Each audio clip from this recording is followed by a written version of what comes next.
This is a story about a train station, of people, not of the rich and powerful, but about those who laid the tracks and built the cars, the maintenance crews, the cooks, the maids and the red caps and the porters.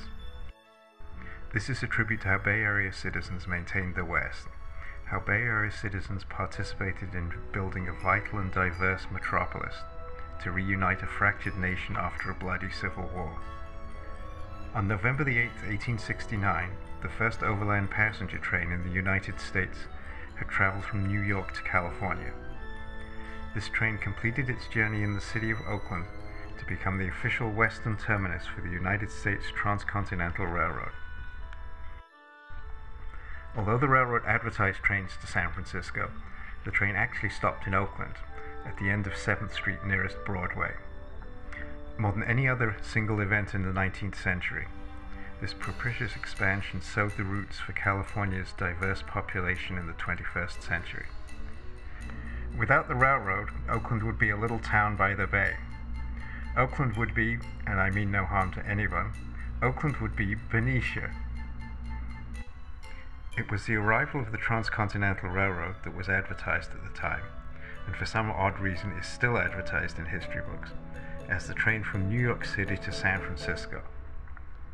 The problem is you can't lay tracks on water, so what ended up happening, it was the train from New York City, New York, which facts have proven left for the trip via Boston to Oakland, California.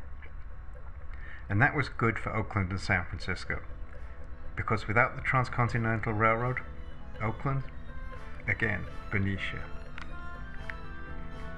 Particularly if you've lived here for a while, let's say before the Second World War. If you've been here that long, you almost have a physical relationship, a biological relationship to the railroad. For many black people here, our relationship was through the George Pullman Company. Specifically, it was because of the Pullman porters, and because the Pullman Company required that you be on call at a historical time when there were no telephones. Most black people lived on one side or the other of the tracks. In Oakland, you have to live west of Broadway and south of Grand Avenue. Because a lot of people say you build community, this is sort of a catchphrase these days. But communities aren't built by good feeling and good ideas only. They're built by commerce and economic activity. Mexicans were really the very first people to enter this area who are not natives. Now, a lot of people don't know that in California, slavery was abolished twice, once by Mexico and once by the United States during the Civil War. The transformation of Oakland from a small waterfront settlement, Rancho San Antonio, to a major metropolis and industrial center can be attributed in large measure to this railroad community. The years 1868 to 1873 were a time of rapid expansion and improvement for the railroad industry. 33,000 miles of rails were laid, and many lines were double-tracked with steel rails beginning to replace iron.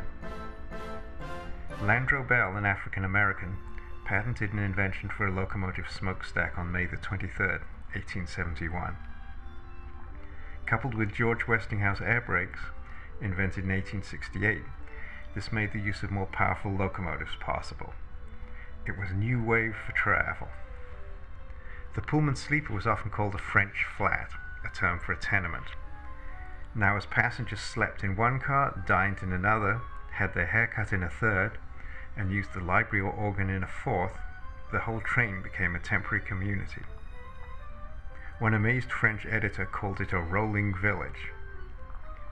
All of us collectively, everyone in this country, contributed to this nation's character and to Oakland's success as a city. But, because what is this about history? History can only be, without perspective, a collection of facts. That's all, facts without perspective.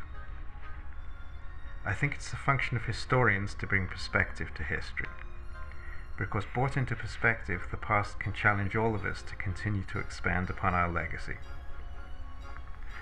This is looking at your own personal legacy. Too often I think when people get old and die, and then someone younger comes after they've died, and see their ancestors' photos and their papers, and don't know who these people are, and their things get thrown away. Making imprints in history begins when we share our lives, when we talk to our elders to find out who the people in the pictures are and what those events mean to them. That is history. This is our collective chance to preserve, to share, and to celebrate our montage of rail experiences. Restoring an intimate legacy.